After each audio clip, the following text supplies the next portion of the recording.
You now, but I need you to.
Hello, welcome to Warriors Talk with author and founder Lady Rochelle, where we move away from awareness towards action. It is Breast Cancer Awareness Month, and this is a special edition of Warriors Talk. It is our weekly panel.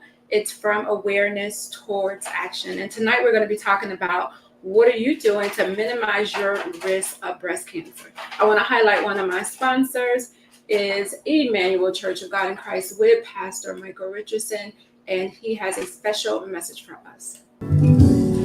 Greetings, I am Pastor Michael Richardson. And I am First Lady Anastasia Richardson from the Emmanuel Church of God in Christ. We're located at 3058 West Van Buren in Chicago, Illinois.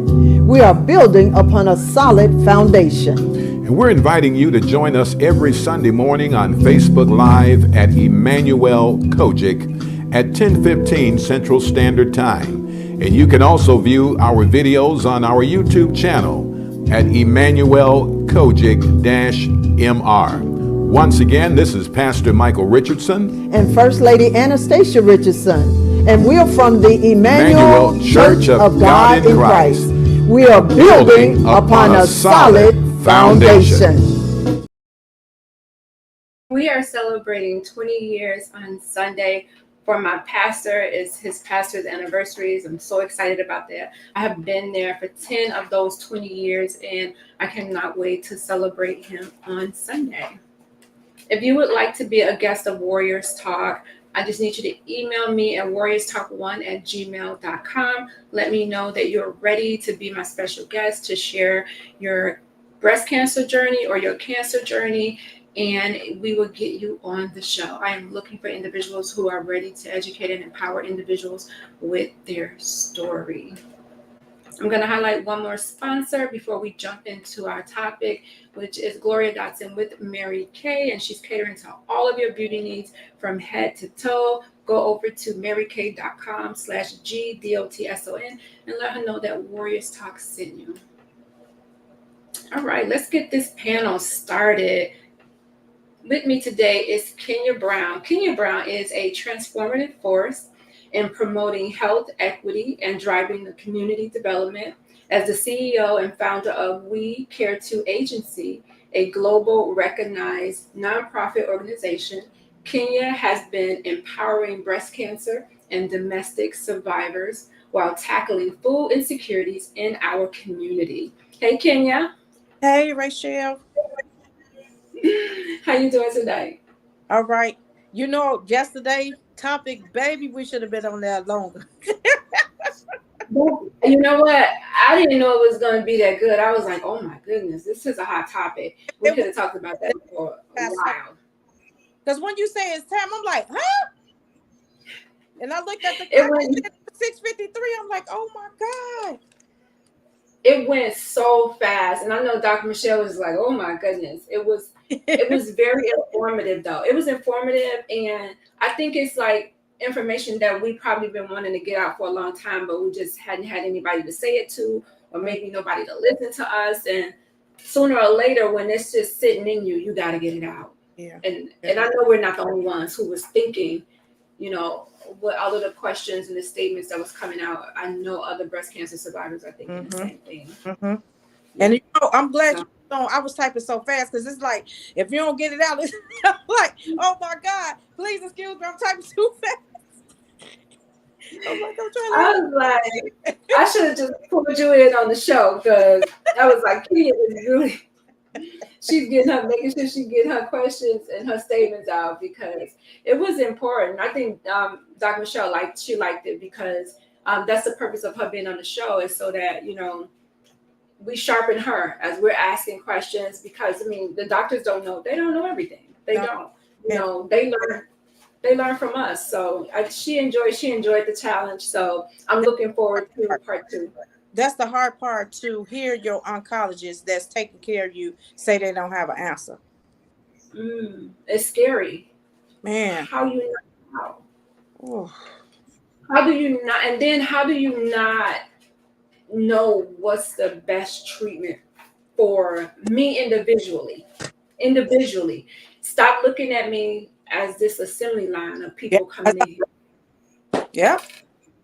It's I don't know. It has to be something that can be done. I understand that they doing the trials. I get all that. But the same way they had the 5-year pill for HER2 and all the other stuff, why they don't have one for us? How? If you know, we're just out here. For African American women, if they get diagnosed with triple negative. Why you don't have one? Why? If it was the other way around, it would be a pill.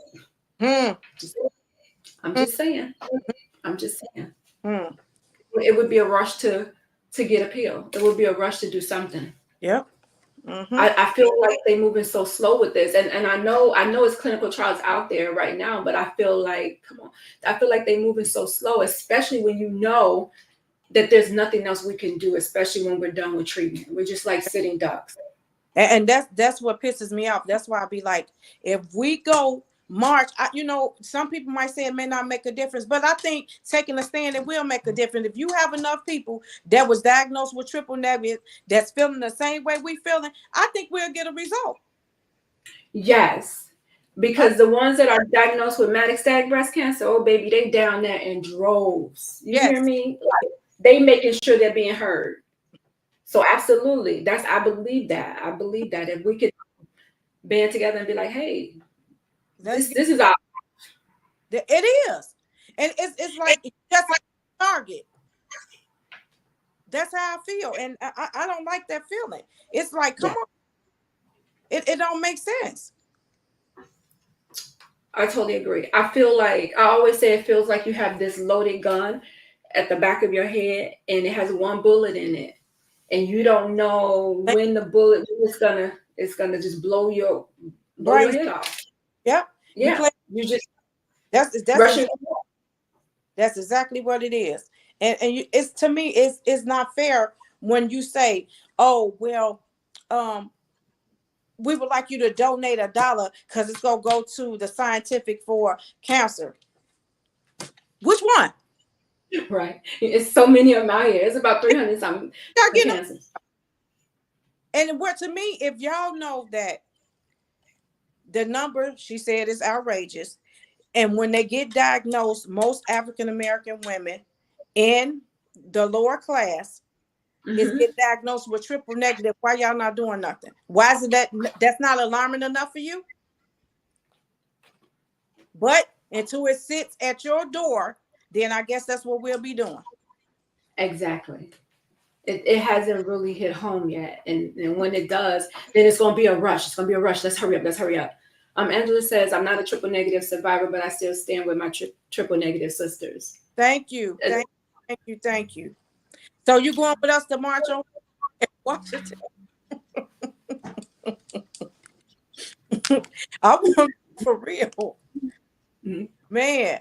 And Yeah, maybe we don't have to have a lot of people. Maybe, Rachel, we just need 5, 7 people. you got to start somewhere. We loud enough. Yeah. And other people will join in. Other people, when they hear about it, they'll join. They'll definitely join in. Yes. We You go, Angela. When is it? Angela talking about when is it? I'm ready to go. Because something has got to be done. I'm so sick of it. And it's like you be okay, and then here it go all over again. You know, it's too much. It's too much. It's too much. I feel like why when we get diagnosed, all of a sudden when we are diagnosed, our outcomes all of a sudden is so worse. The Black people diagnosed as aggressive. Oh, they so young. Like, why is this? And I know enough women that go and get their mammograms, and that talk about breast self-help. So all of us are not just neglecting our breasts to where when we go in there, we're just automatically stage 4. Yeah. I agree. I agree. I agree. I agree. You are. I believe we make enough noise with breast cancer awareness, the events that we have. I believe we make enough noise for individuals to move. Let me tell you what burns my skin.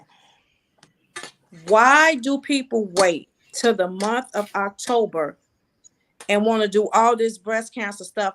And 40% of them never had cancer, but had somebody in their family or whatever. I just feel that this is a time for them to make money. I don't, that burns me up. And everybody want to call you. Everybody wants you to speak. Call me next month. And let me, because guess what? Breast cancer run 365. It just don't run for 30 days in October, or 31. How many days it is? 31 days. So call me November. I'll come and speak at your church. Call me and I'll come and speak at wherever. Why are you calling me now? Yes. I totally agree. It's like they take the hat off and put the hat in the closet and leave it there until October of next year. Baby, I didn't get so many calls. Even for the 28th, 2 people called me today. I say, no, I have an event that day. Well, what time? Don't worry about it. It's going to be all day. And if it ain't going to be all day, I still ain't going to be able to do it. Don't wait till October to ask me to come and speak when people are being diagnosed every day. Why wait till October? That's why I have the walk in September. I don't feel like competing with nobody. It's too much. I don't blame you. It's ridiculous. I said to myself, I was going to change my annual because I don't want to do it in October. It's just too much. I don't. There's too many events going on. It's too much, and then I feel like it gets lost in all of the stuff that's going on. So yeah, I thought about that too. I'm like, I want to have it on an off month. Compete with somebody. I know, and it shouldn't even be that. Let's get together and say, okay, since you want yours on this day, I'll have mine on Friday night, or I'll have mine. Yeah. Let's work it out so we all be able to share our stories or whatever it may be. But people, and then you compete names when you're a small company. Yes. Yeah. Oh no. Yeah, so I thought about that. I'm like, and that's why when I have my events, I like for the survivors to be free. It's like, okay, we're celebrating the survivors. And I understand you're trying to raise money so that you can help individuals and do things in the community. But I feel like the survivors should not have to pay. Yeah, because it's about honoring the survivors. And it's enough people out here to be able to raise some money so that the survivors can come free. You know yourself, because you raised about $400 for survivors to be free. Tracy raised about $400. It's sad, and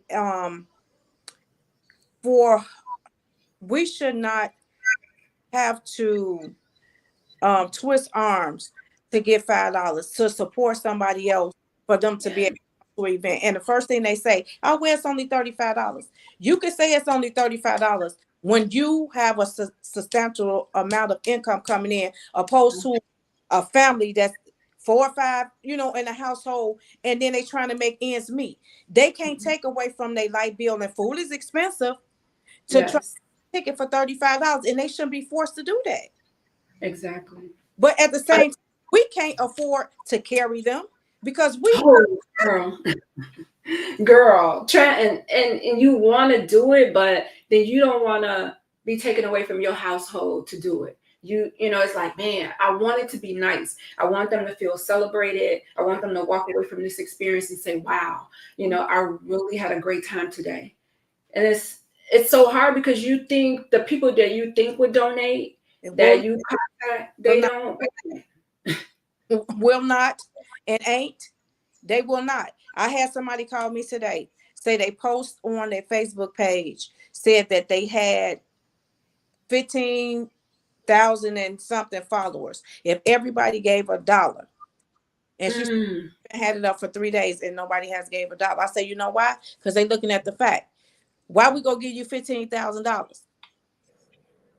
They're not looking at the fact that I'm going to give $1, but they didn't calculate how many people you got on your page. 15,328. So that's how much money you gonna have instead of just giving the $1.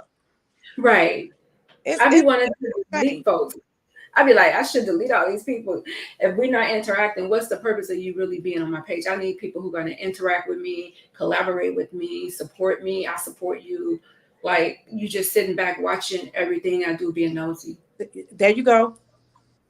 There you go. And that's exactly what they doing, being nosy. Being nosy. Yeah. Mm-hmm.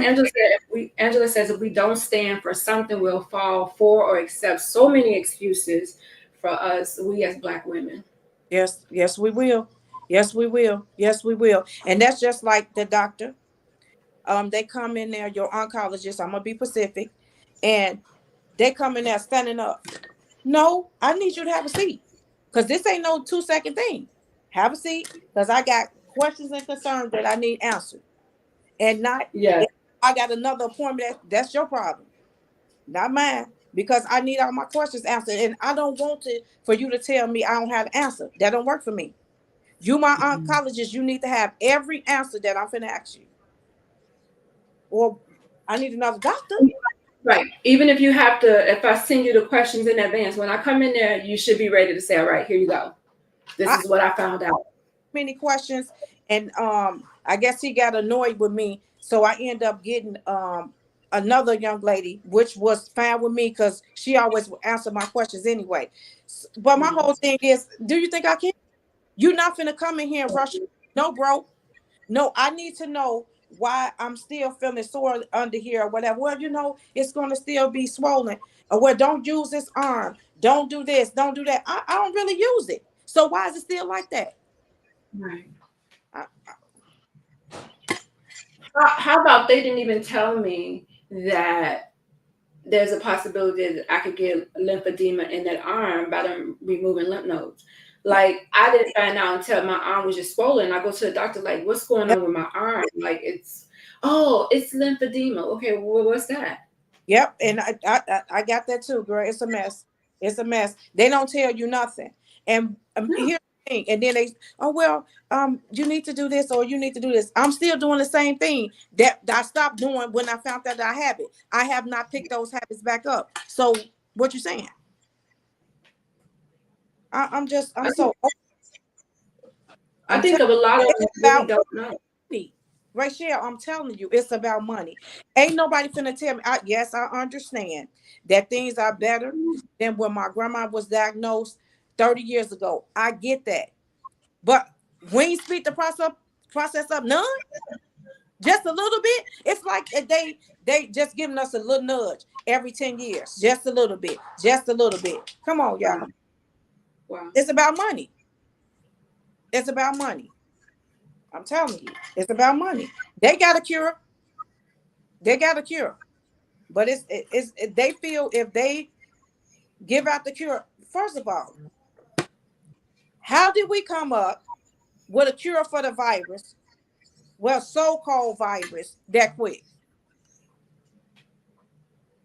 That's a good question. Oh, but we don't have one for cancer yet, and that was here before the virus. Man, Oh, we 50 years out on the war on cancer, and we still using chemo, radiation, and surgery as the main treatment. yep. And they ain't We're came, still using those. but they want to tell us it's better. How is it better? And you're still using the same methods. What you doing different? Besides giving the people with the HER2 the 5-year pill, I got that. But what else are you doing different? You ain't doing nothing else different. It don't seem like it. It really don't. It really doesn't seem like it. I just feel like we're all just really guinea pigs, so that they can get their stats to say how many people lived after we did this, how many people lived after we did that to them. It's like not really realizing that these are lives that you're messing with. And when you walk away from this treatment, although we're done with the actual treatment, we have to go home and mentally we have to process all of this. Yeah, it's a day-to-day. It's still a day-to-day. The fight, just because we finish treatment doesn't mean that we don't fight every day. Every day is the fight. Every day you get up, you say, thank you, Lord, I was able to open my eyes. Go sleep. You wonder, is this going to be my last day? Yes. And that's me. I just be like, Lord, because I look around, and every time you look around, it's like, oh, you see somebody has died from breast cancer, especially if you're in these groups. And it's just, it could be depressing. I'm just like, thank you, Lord. I thought it was just me. No. That does something to my spirit. I'm telling you. Especially when you find out they was diagnosed with triple negative. It's like, oh my God. Yes. Oh my God.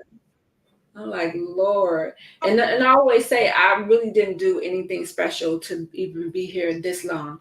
It's really just all God. And I'm grateful that I am, because that just means that we still have work to do, and He's not done with us. And for that, I'm grateful that He's even using us to do it. And I figure like He chose us because He felt that He can trust us to do it. Yeah. And He can trust us with such a heavy load, because this is a heavy load to carry. And I wouldn't wish it on my worst enemy. I don't have any enemies, but I wouldn't wish it on anybody's worst enemy. Like, this is not something I would want anybody to go through. You say you don't have enemies. You don't know that. That I know of. Being in this work that we're doing, that people tend to boo-boo on us and everything else instead of helping us. Mm-hmm. And this is bad. And since God put me in this place to do this, I'm telling you, I'll be looking at people like, oh my God, are you serious? Are you serious? It's sad. Nobody wants to follow. I don't care. Oh my gosh.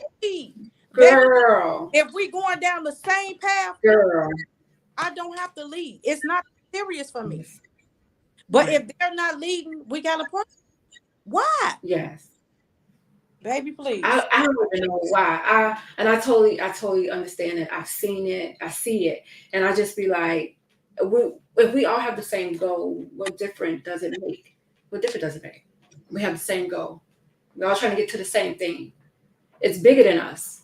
That's it. And if we stand together, oh my God, man, we will blow people's mind. But we so confrontational, and we in a competition for what? For what? If I know something, I'm gonna tell you. It ain't costing me nothing. Yeah. Right. It's costing me one time. So why am I holding back some information that can help you? Don't make sense to me. Right. And we can reach more people. The more you know and you share with somebody else, we can reach more. There's more people that we're reaching. I don't understand it. I don't understand it. Like it can't be like this. It can't be. It just can't be. But I don't know. Go ahead. I'm sorry. I don't know if I really noticed it until I had cancer.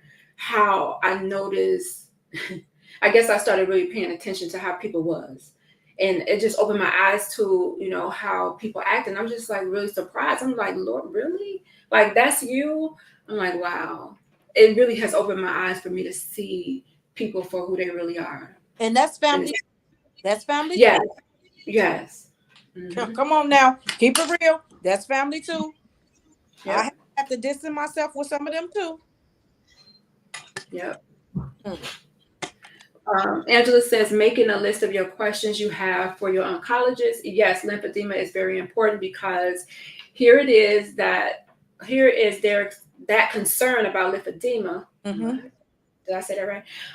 It's all good because it's all God, and that's why we're still here. Yeah, I yeah. can read. Living, walking, talking, sacrificial lambs for God.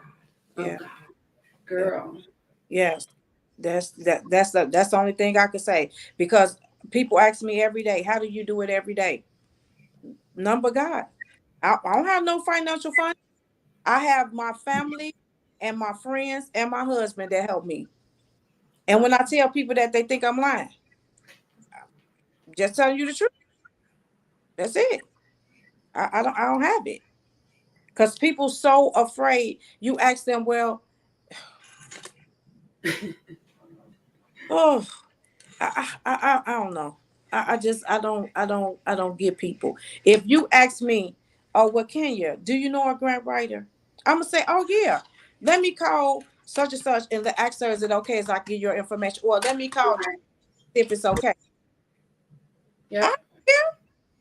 But baby, they'll drag you along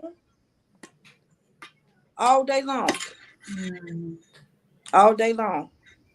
What is it gonna hurt for you to give that other person the information? I don't understand it. Yep. Because what's for you is for you, and what's for me is for me. That's it. And That's it. me shining, you shining is not gonna dim my light. That's it. That's it. But my whole thing, I will be forever grateful, and I would let people know. If it wasn't for Mary, I wouldn't even be where I am. She gave me her grant writer, and they made access to da da da da da da. I don't get it. I don't know. I don't know. I don't know.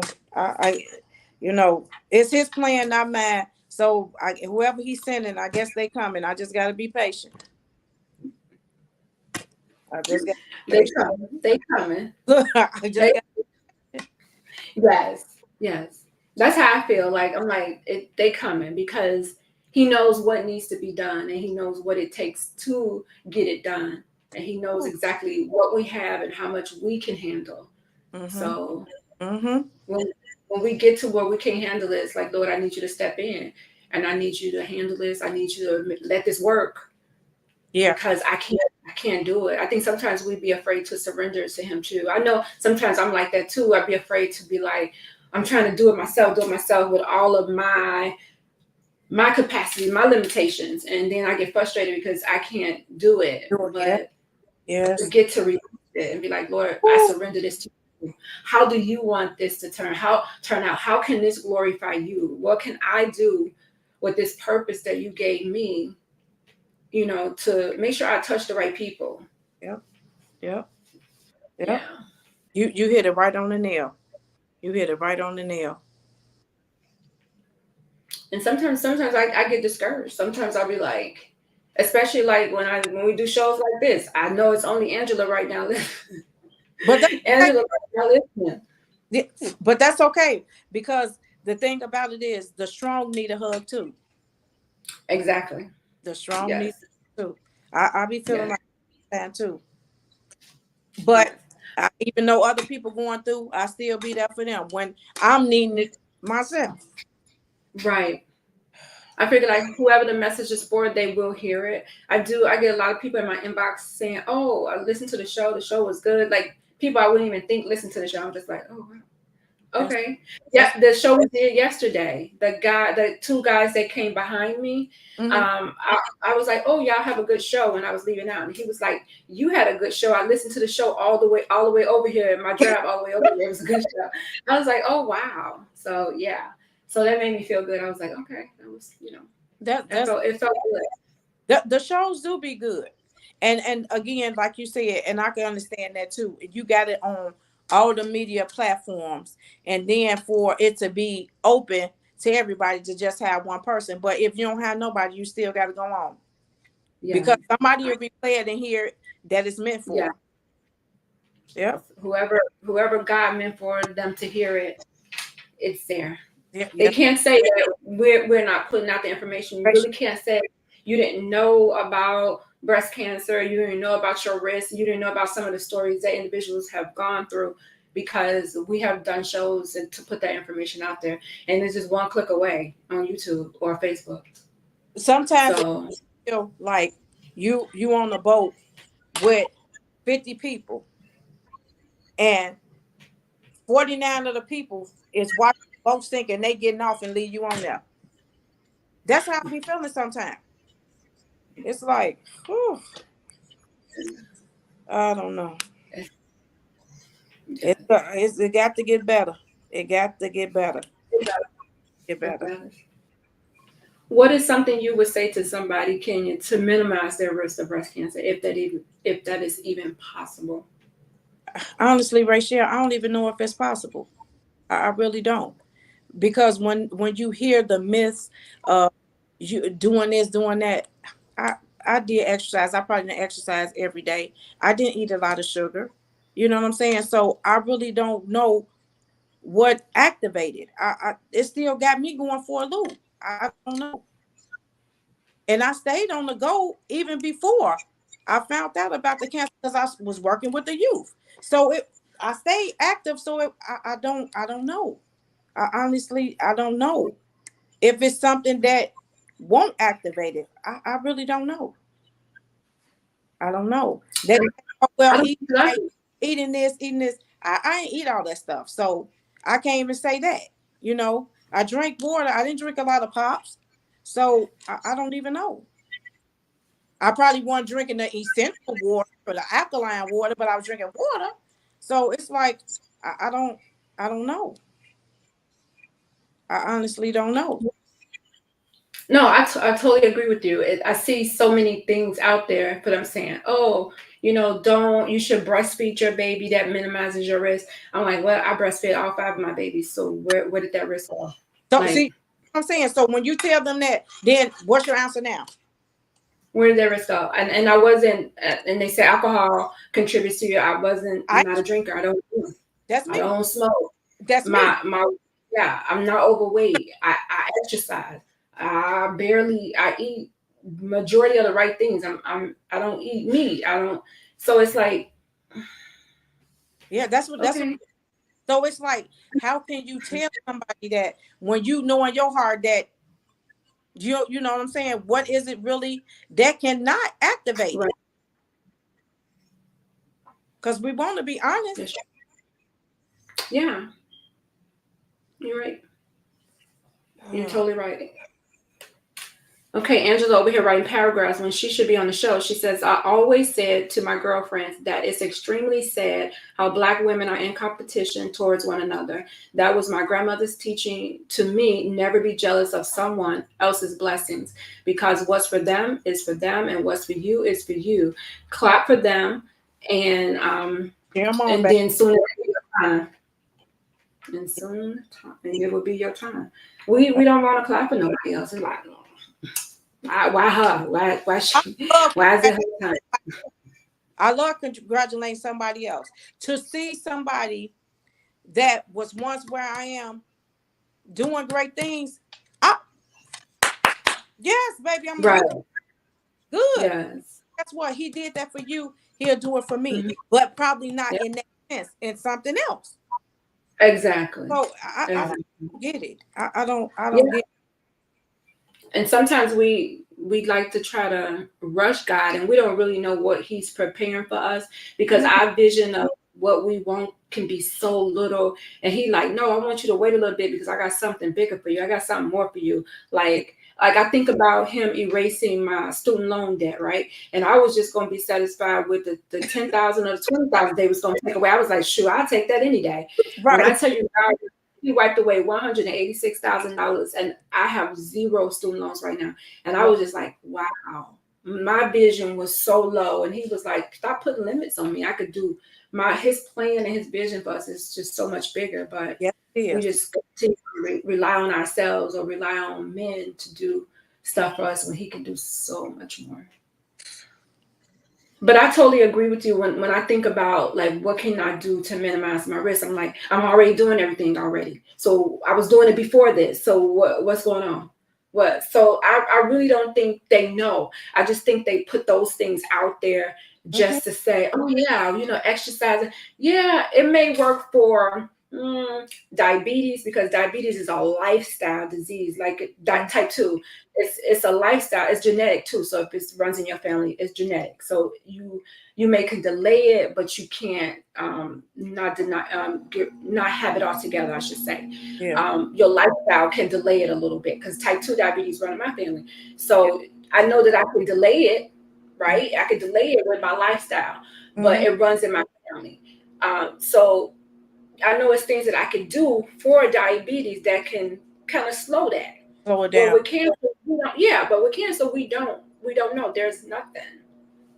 We don't know. We just going off of, oh, if you do this, oh, well, it says statistics says if you do, what statistics are y'all looking at? Because evidently I don't know what statistics, they outdated statistics. Who are these statistics?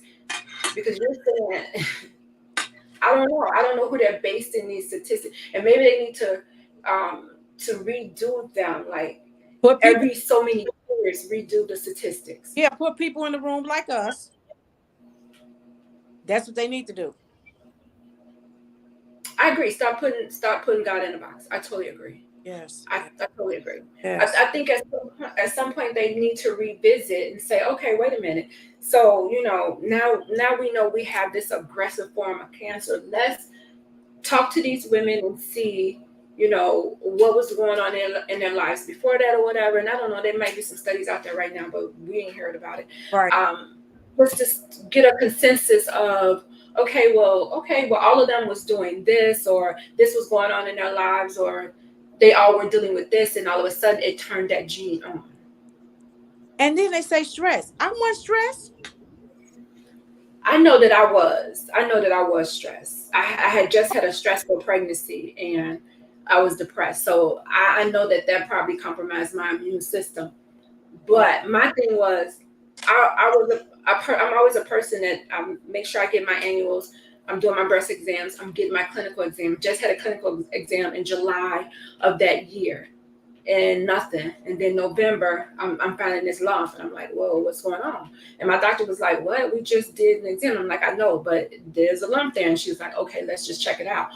But it's like, I feel like you could be doing everything that they tell you to do, and guess what? Cancer still happens. And that's not to say don't try to live a healthy lifestyle, because still try to live a healthy lifestyle so you can have a good quality of life, whatever that looks like for you. Yes. But Yes. you're doing everything, and they don't have answers. They don't have answers for us. They don't. I don't get it. I don't get it. And then they wonder, why you be upset. Because I'm asking you something that you can't answer for me. Yes, I'm upset. And you're supposed to be my oncologist. How do that sound? And it's like, instead of them saying, like, you know what, I would rather for him to say, you know what, I'm not really sure, or let me find out for you, instead of saying, oh, I don't know. And you just Right. like, oh, okay, yeah, that's why I need another doctor. I don't need you. And Right. if she don't act right, I'm gonna be at a whole nother clinic. No, Right. you ain't finna play with my Yes. like that. Mm-mm. I would rather you say, let me find out. That's an interesting question. Let me find out, because right now I couldn't tell you. Come back with some information. Don't just dismiss my question. Yeah, And I don't know. yeah, And I'm looking at him like, oh, see, I need to see her because you don't know shit. Okay. especially this is my life. I'm in a life or death situation, and I need answers. But then they have the audacity to be looking at you like, oh, you know, I know you're upset. You need to calm down. No, yes, I'm upset because you're my doctor, and then you telling me you don't know. Really? Okay, so you want me just to sit there and be like, oh, okay, no problem. Okay, No, I'm just gonna go home. No, yeah, no. yeah, And just imagine how many people that they do that to, that just be like, oh, okay, you don't know, and go home and don't even address it no. again. I'm gonna need you to have a seat because you're gonna be here for a minute. Mm. Angela, I was so stressed out, ladies. I kept ignoring it, and I was exhausted. An exhausted single parent doing the majority of everything. Heck, yes, stress does bring on many health issues. Yes, it does. Yeah, Yes, yes, it does. Yes, it does. Yes, it does. it does. And And I had somebody call me the other day. Um, her husband left her. I don't know why they do that. He has left her, and she's going through treatment. Um, at one point in time, when she first started taking chemo, he said he can smell it on her. I don't know nothing about that. My husband, I asked him about it. He was like, I ain't smell nothing. So I don't know what he meant when he could smell it on her, time it was making him sick. So he started sleeping in the other room. I know, I know a lot of men who have left their partners while they was going through, which is really sad, or after, because men, when you think about it, and it's not an excuse, men are visual, so they seeing this and it's like, whoa, Yeah. I didn't sign up for this. And I feel like if they don't already, if they're not already in love with you and they're not already vested with you, then they're probably not going to stick around. It's not going to work out. That's It's great. not. And it's really sad because this is a point in time where I What you really need. need it. Yes, Yeah. yes, I really need it. I'm like, I asked him, I say, did you smell? He's like, no, I ain't smell none. I'm like, because she's not the first person that told me that. And I'm like, how do it smell? That's a great question. I don't even know what he was smelling. Yeah, somehow he was smelling. So he started sleeping in the other room. I'm like, I Mhm. say, I never heard that. Well, I know that, but I'm like, I heard that from a few other women, but my husband like he ain't smell nothing. But then I wonder, is that just an excuse for them? You know, That's what Angela was saying. I think I heard somebody else saying when they had intercourse, they could smell it smelled different. oh wow. But then they tell you like you're supposed to wait a couple of days when you get the chemo. You got to wait a couple of days Yeah. before you have sex so that they won't pass the chemo. They could be sterile. The men could be sterilized. But in Um, too, I understand they are needy or whatever the case may be. But during that time, you need to be a little more compassionate towards your mate because they're going through some traumatic and they may not want you humping on them all the damn time. So it's like, no, there I has feel that time you should be like, okay, I'm gonna wait till she come on to me or whatever the case may be. No, let me keep pushing up on her. Come, been, like, give me a break. uh, the partner that I was with, he was like, this is why in some, countries or religion, you can have more than one wife Oh, because, and if you're not able to perform, then, they have somebody else there that can wow. perform until you get well. And I was just like, wow, And that's your answer. wow. Wow. So you don't see all of this that I'm going through. I know you see Yeah, everything that I'm going through. And but I yeah, guess I just, not as long as I'm being fulfilled. You don't care about nothing. girl, no, he didn't. No, he did not care about that. It was hump, hump, hump. Yeah. I don't care about this chemo. Like, like I just had a chemo today. Okay, and they said you could be sterile. He like, and okay, like But that's wow, showing me how much you care about me, though. exactly, exactly. exactly. The first thing you say that 'Cause, they had 2 wives, y'all have many girl, wives. It ain't legal. 2 wives, 3 girlfriends, and 2 mistresses. So what? Girl, please. I'm just like, wow. So it could be, and that's like added pressure onto what you already going through. Now I got to worry about that If, aspect of it. It's like, if you gonna cheat or not. right. And this would really be a time for us to increase our intimacy without the sex. Like, can you even do that? Nope. Clearly not. Because I'm telling you, out of 10 women, 4 of them that told me they look like them. I agree with you. I believe you. I believe That's you. crazy. I believe. And if you know, if it was the other way around, the women is sticking in there, she changing Pampers, wiping butt, But everything. yes, everything. This lady told me a couple of weeks ago, she had to have her breast removed, and her husband said that she was no longer a woman, so he left. Talking about he needed to be with a woman. I say, oh wow. So she went into a depressed stage. That can make you depressed. Yeah, That can make you, it's yeah. Here's Angela typing a paragraph again. She goes, "Oh wow, such a weak man. That's a madness. What a low life individual, self-centered. I need my needs met. Exactly.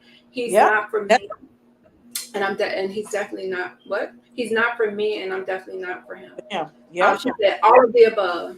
yeah. And she said he wasn't raised by a man. Oh, He wasn't raised to be a man. yeah, He was not raised to be a man. it's a lot of them. And when you hear them, just be like, oh my God. Yes.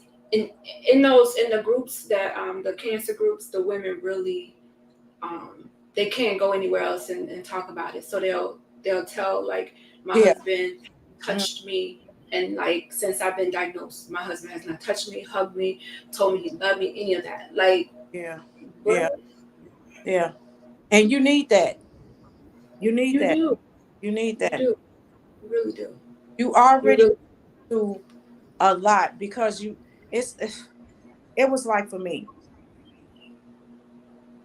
for 5 or 6 months when I got out the tub, I just turned my back towards the mirror. I didn't even look at myself. And when I finally looked at myself, I was like, oh my God, who is this person? And I just started hollering and screaming because oh my I looked terrible to myself. You look like an alien. You know what I'm saying? So it's like you going through that, you know, and you already not feeling sexy. You know, it's just a lot. And then for them to say, oh, uh, I'm gone because I need somebody. I want it's like, really? It's madness. it is. It's like you didn't love me anyway. You Because couldn't. if you could, you couldn't. Because if you could leave me at a point like where I'm right here, no, this wasn't love. No. And sometimes that's a good thing because then you can really find out that better for worse, especially if you're married, sickness and in health. Like, come on, dude, where you going?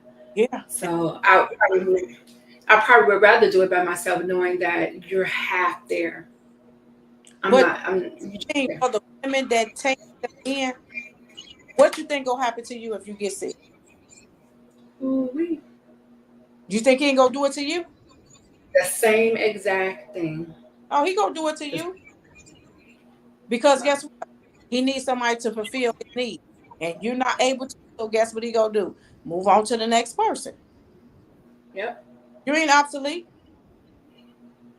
that's true. It's it's That's it's, true. it's crazy.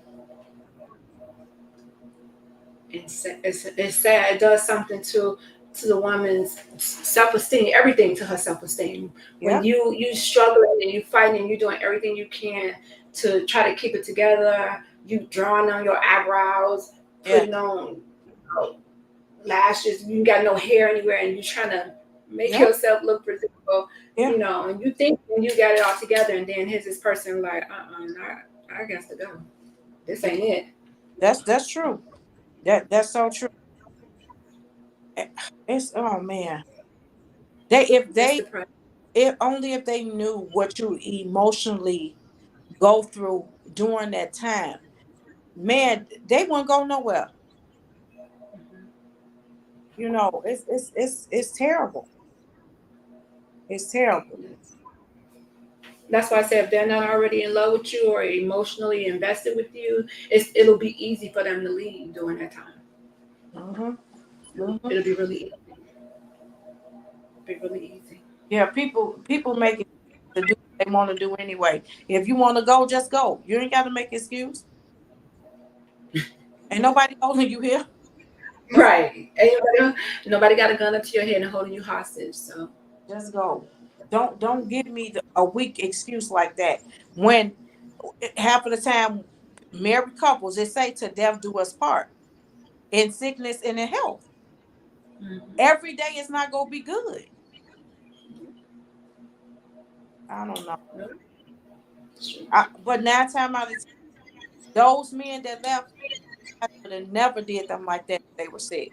Never. Never. Never would have did that to them. I think sometimes as women we be too loyal. Like, yeah. I mean, it's okay to be loyal to your man, but it's like be loyal to the right man. And Man. sometimes you don't know. You don't know until he leaves like that, and then you're like, wow. Mm-hmm. Wow. I would have never. Mm-hmm. And that's scary too, because you're leaving me at a crucial point where I'm struggling, I'm fighting. Angela, if you type one more paragraph, I swear, I'm gonna call your house and drag you over here in front of this camera. Angela said, she says they need to really have some serious woman cancer groups out here. They're very scarce, and many women have a trust issue with opening up about how they feel, look, and acceptance. That's true. Yep. That's really true. So for me, I've never joined a support group ever. I've never been to one support group, and I remember going through cancer, and the nurse kept saying, "Oh, here we have a support group here," and she kept trying to get me in there, and I would just never show up. I'm just like, no. It was so, but she was sending it to me every week. I'll just be like, "Oh, we're gonna do this, we're gonna do that." I was not interested. I just didn't want to go to the support group. I'm like, no, I do not want. This is how I see a support group, and it could just be me. Mm-hmm. I feel like, I really want to be around some people that I could trust to release what I'm feeling and not really be judged. And yeah, we all going through the same thing, but I found that going through the same things with people, they tend to be so. Sometimes they could be harsh. Yep. Sometimes it be competitive, and it's like, no, that's not what this is all about. This is a time when we're supposed to be loving on each other, building each other up, encouraging each other, empowering each other. This is not a time for us to be like, I'm better than her. Looking at, no, that's what girl, that ain't me. No, that's not what this is about. Mm-hmm. Mm-hmm. So it's hard. I mean, for some people, support groups work wonders, and I'm not going to steer you away from them, because if you need it, get in one. Yes. Get in. Yes.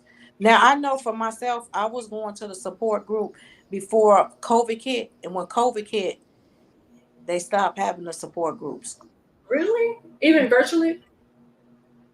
They want Really? they never do it virtually. Wow. Never. Okay. Yep. Wow. And that would be the time y'all need it, because most of us are locked up in the house. Yeah. So that's when and only 6 people or whatever, we have masks on, and we'll be at a certain location or whatever. I was kind of scared myself, but at the same time, I know we all needed some kind of support. So did you find the support groups helpful? I'm gonna say yes and no. I'm gonna say yes, because you have some people that was really there that really wanted the support from another, from other people that have been there. They have the questions and stuff like that. And then the reason why I said no, because you had some people in there that was like they were angry, and that they just was coming just to get out the house. So everything you said, they were so adamant about it. Oh, well, no, you don't do that, or you shouldn't do that, or just get over it. That kind of stuff. So it was like a yes and no kind of thing. Wow. Yeah, and if I was sitting there, I would probably shut down when I heard that. I'd be like, "Oh, let me not say anything," because Yeah, yeah. yeah. And you had some people that was doing that, and then a lot of them too. If a person is answering something, there's no wrong way if they're answering. Oh well, no, you shouldn't say that, or no, I'm looking. Like, wait a minute, you can't tell them that. They telling you how they feel, and you trying to tell them how they should be feeling. Like, Right. Wow. ugh, yeah, Yeah. Yeah. It was a personal thing for me. I was just like, I'm not interested in going, and I meant that. I was just like, no, like I just. I meant that. I meant it, and that's why I've never been to a support group. It'll be 10 years for me in November for breast cancer. Now I was diagnosed with skin cancer in 18. So yeah. So So but for breast cancer it'll be 10 years. when it comes back in another form. No, well, no, because that was not considered breast cancer. It's not. It wasn't considered a recurrence. It was some total. Most of the time when cancer comes back, it comes back in another form. That's what I should have said, not breast cancer. Um, sometimes it could come back in your breast. I look at Tracy. Hers came back. It came back in her breast, but it's not. They're not relating it to the first breast cancer she had. They saying this is not a recurrence. It's a totally different Wow. breast. And I know with like if you've had a double mastectomy, it could come back in the chest walls. Yep. Of course, it could go to your brains. It could go to your lungs. It could go your bones. It is. It's important to know your worth. It is. It is. Yeah, and it's where did cancer come from? Where did who come from? You said skin cancer? Yes. So I had this I had like I thought it was a wart on my hand. So I thought it was a wart, and I'm like, oh, what is this? So I'm trying to use wart stuff to get it off, and then I showed it because I didn't know what it was. I'm just thinking like, where did it come from? And then I showed my oncologist. I'm like, can you look at this? Because I don't know what it is. Does it look like cancer to you? And she's like, no, it doesn't look like cancer. It looks like a wart to me. Just I'll send you to the dermatologist to get it checked out. And I'm like, okay. So I go to the dermatologist. He looked at it. He's like, no, it doesn't look like cancer to me. Like, no, but okay. Well, since she sent you here, we'll biopsy it and see what's what. So he, biopsying, and then when I went back, because he put stitches in, he removed it, put stitches in it. I came back, and he said he didn't even come see me. This is how much of a coward he was. He didn't come see me. He sends the intern in there, and I'm like, "Where's the doctor?" He's like, "Oh, well, the doctor's not coming in. He sent me in to take the stitches out and to tell you that it was cancer." I'm like, "What? What? Where? What? Can he come in here and tell me where is he? Why can't he come here and tell me, like, because I had questions." And so now I met with the intern. The intern like, "Oh, I don't know. He just said to go back and see your oncologist." And I'm like, this don't even make sense. Ooh. Like, so you are the dermatologist and you just diagnosed me with this, but then you can't answer any questions for me. And let me tell you where I was. It was my birthday. I was in Miami. So I was getting ready to go to Miami. So the day before I went to Miami is when he did it. He cut it off, removed it, and sent it to the lab. And then I left that day to go to Miami's. So he was like, "Don't worry about it. When you come back, we'll review the results." Well, the next day I'm in Miami. The receptionist coming like, "Oh, hi. Yeah, well, the biopsy came back. it was cancer, and he wants you to go and come into the office, you know, when you come back so they can remove the stitches. And I'm just like, what? Okay, whatever. I'm on vacation. I'm not even going to deal with it. I'll worry about it when I get back. But then when I went back, thinking I'm going to see him, the intern comes in and do everything and couldn't even answer any questions for me. And so I go back to the oncologist, and then she said, you know, Rochelle, I just released you from your 5 years. You was doing really good. She was like, so as far as the skin cancer is concerned, just only thing you need to do for him is to let him go do like all over your body. They go all over your body for spots, whatever. They circle them, mark them, so they have them on record. So when you go every year to see if any new spots come up, and then if any new spots come up throughout the year, you just go and see the dermatologist. So they like, okay, you just have to come back every year for him to look at your skin to determine if it's anything growing, anything new. And if anything new pops up, you know, watch it. And if it's lasting long, come in. So I'm like, okay. But my whole thing was, you couldn't come out and say nothing to me. You couldn't come out and answer any questions. You just dumped this on me and leave the intern out here. And the intern didn't know what was going on. But you, because he told you, don't worry, it wasn't nothing. That's why he couldn't face me. Yes. So he couldn't even face me. That's why he couldn't face me. He blew you off by saying it's nothing, but we're just going to do it anyway. Yes. And they stop saying that because you don't know. Right. Just say, you know what, I don't know. Let's just biopsy and see what, you know, I'm not sure. We'll discuss it when it comes back. Oh. So who would have thought that little spot right there? You know what I'm saying? Who would have thought that I was not thinking that was what it was. But I'm like, let me just go and get it checked out, because you don't know. Because they can never tell you, oh, you know, you're cancer free. They could say no evidence of disease, but we know that there may be some cancer cells left behind. They may not be active. They may lay dormant for a while. They may lay dormant for the rest of your life. You don't know. You just, you know, you don't know. Did I read this, Angela? Because you typed in all caps. Did I read that? Very harsh judgment, very angry, very negative, Nancy or Debbie Downers. What? No more paragraphs, I promise. Mm-hmm. And then she types the number. Was this a paragraph?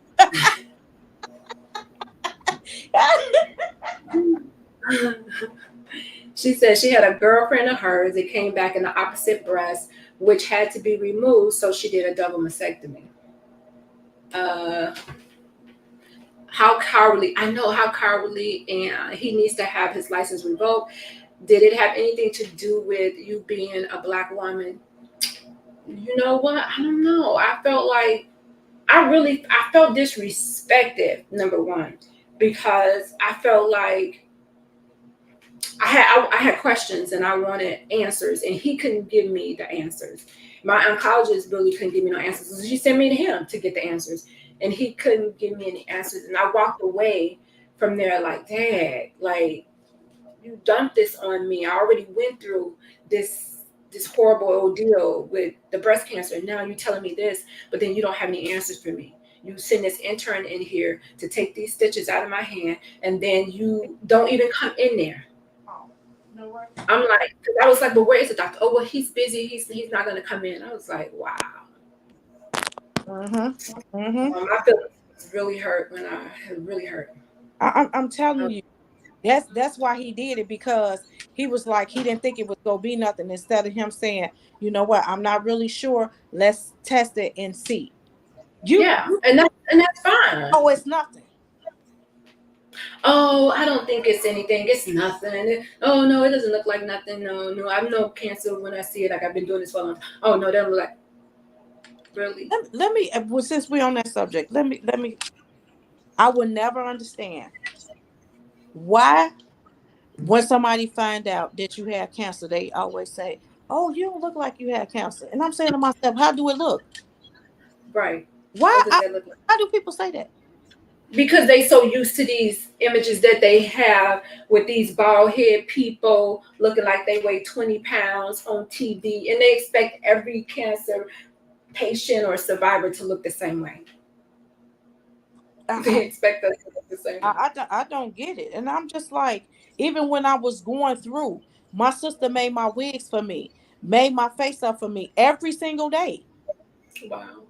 No, who finna be sitting around looking like that? And you don't really have to look like what you're going through. You really don't. I just like, why do people say that? You don't look like. How do you look? How you supposed to look? I'll be looking. They expect for you to look like death. How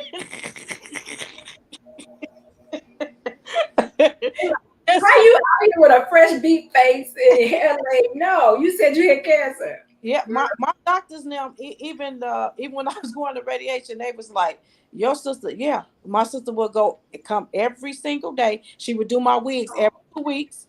She would make my Wow. me and come every day, draw my eyebrows on, make my face up. Wow. Yep. Because That was I don't want to be looking like that. No. No. Angela. I'm gonna silence your keyboard. She goes, yes, very disrespectful. She said she would have gotten rid of that loser. You know what? I didn't go back to him. I had to get another dermatologist because I didn't like that he ignored me. I felt like he just tossed me to the side, and it didn't sit well with me. She goes, or have you ever had to deal with? Well, I can't read tonight, Angela. She goes, or have you ever had to deal with this skin cancer with a Black woman? You know what? Now that's a good question. Because he probably had a lot of white people. Yes. So when you think about skin cancer, you're not thinking on the Black people, Black women. You know, you're thinking the women who's tanning, who's getting a tan, and you're not thinking about it. So he probably was like, "Whoa, what? Okay, I didn't think that was gonna come back." Yeah. So you can't face me. He could have just came in and he could have said, "You know what? Well, I didn't think it was gonna come back cancer, but it is." So that's why they shouldn't say that. That's why they shouldn't say that. Yeah. So yeah, and I don't know too many. Oh, I haven't heard. Maybe they just not saying too many Black women with skin cancer. And it's a certain type. So you know they have, what is the one? Is it melanoma? Is it the skin cancer? Like I think that one is more deadly than the one that I think the melanoma. I think that's what it is. It's more, that one's more harsher. Yeah. Oh wow. Yeah. So yeah. Man. Oh wow. We've been talking for an hour and 7 minutes. I'm gonna blame it on Angela with her long paragraphs. Okay. Making my public school education seem like it's not working for me.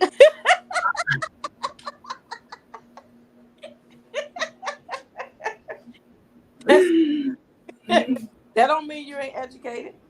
Girl. Look, like the down south place. Girl. Down south people say you educated. Girl. I am educated. That I am. Girl. Well, I'm glad Angela was on here with us. I know. She should have been on here in the video so that she could read her own paragraphs. About that, she wouldn't have to read them. Right. Mm-hmm. You want to give some final words on minimizing your breast cancer? Or just words of wisdom? I didn't hear you, Rachel. I'm sorry. No, I was saying you want to give some words of wisdom for tonight. It could be on minimizing your risk or whatever your heart desires. I would say just continue to pray and put God first. Advocate for yourself. Don't just let your doctor tell you anything. Always go get a second opinion, because I didn't go get a second opinion. You know, I went with the first thing they told me. That's about it. Yeah. I echo that. I do echo. Make sure you put God first, and that you're praying, and it's your right to get a second opinion. And a lot of times, I think we be so much in a rush when we get that diagnosis. Don't allow the doctors to rush you when you get that diagnosis. The cancer didn't grow overnight, so 1 or 2 weeks is not going to kill you, especially if it's not like an aggressive form of cancer. So take your time and get a second opinion, so that the decisions you make, you could be making those decisions with a peace of mind, and Yes. not somebody rushing you. Hurry up, hurry up. We got to get you in chemo. Hurry up, hurry up. No, no. Yeah, because Take. that's what happened to me. It was like I went in like January 24th or something. My surgery was February 6th. And everybody kept telling Wow, me to get a second opinion. wow. But That's I was scared and I wanted it out. right.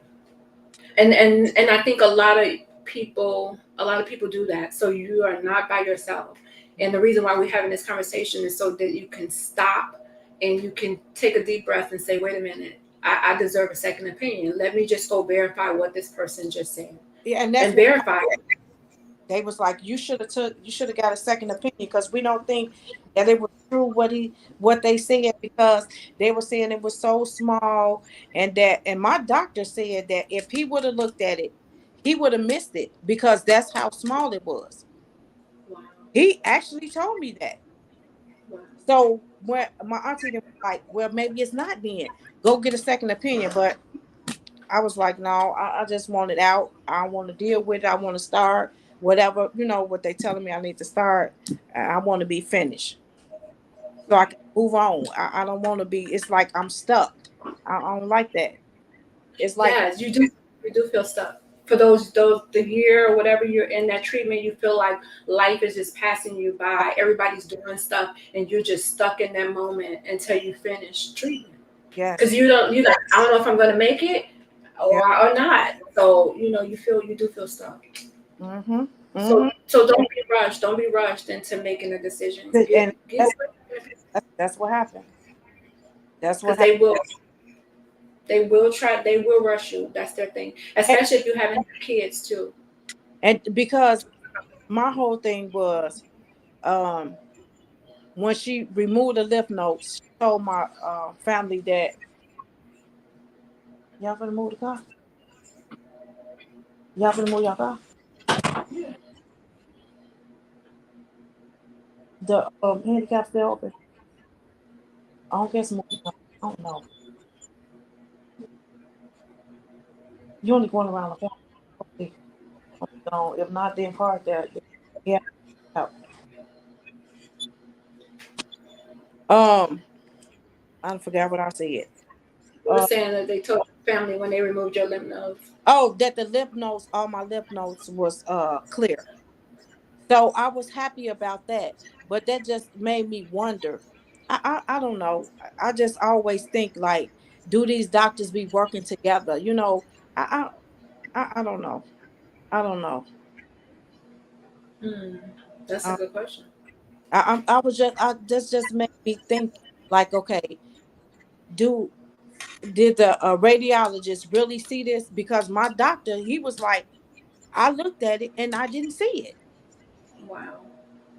And he was like that he pointed out to him. And it's just I don't know. That's why it makes me second guess. Like they have you thinking like, did I really have it? You know what I'm saying? Or did y'all just give me this treatment to make money? Or you say I don't know. Because they don't show you. They don't actually show you what they took out. Right. They don't. That's true. So I don't know. That's true. So it's And like a mystery. right. And it's whatever they taking out is yours. So I should be able to see what you. I But should be able to see it. I would think they would say, okay, this is out. And we thought it was this size, but it ended up this size. And these and you already know what they took out because of what they told you. Right. You really don't know. That's true. Like I know when they put the dye in me, well, I'm sorry, the glucose to see where the cancer was, it just went to my lymph node. So it didn't go nowhere in the breast. So then the doctor just circled where it went to the lymph node, and so he knew. So the surgeon know where to go. Oh, yep, that's what they did to me too. Yep, Mhm. I don't know. So yeah. It's just Well, I enjoy. out because I Go ahead. watched. I'm gonna let you go. I watched something where it was 3 ladies. The doctor told them that they had cancer, did the surgery, they went through treatment and everything like that. Years later, they found out they never had cancer. It Girl. a whole ordeal. So stuff like that makes me be thinking like, I don't know. I would hope nobody would be playing with nobody's life like that. Even Yeah. if it's a misdiagnosed, that would make me. Somebody was gonna be getting sued. I'm suing everybody. Everybody. The whole clinic gonna be mine. I'm suing everybody. You said Oakland. Girl, suffering, pain, girl, distress. I'm suing for everything. But it's just when I saw that, I was like, oh, they really don't. That's when I started thinking like that. Because the lady say they don't show you. How do you know? And I was like, Right. you're right. Mhm. She said you only listen to what they tell. Exactly. Yep. Yep. And then she said they what's the pathology report? Am I saying that right? Yeah, pathology. Mm-hmm. She was like, they can put anything there. That's true.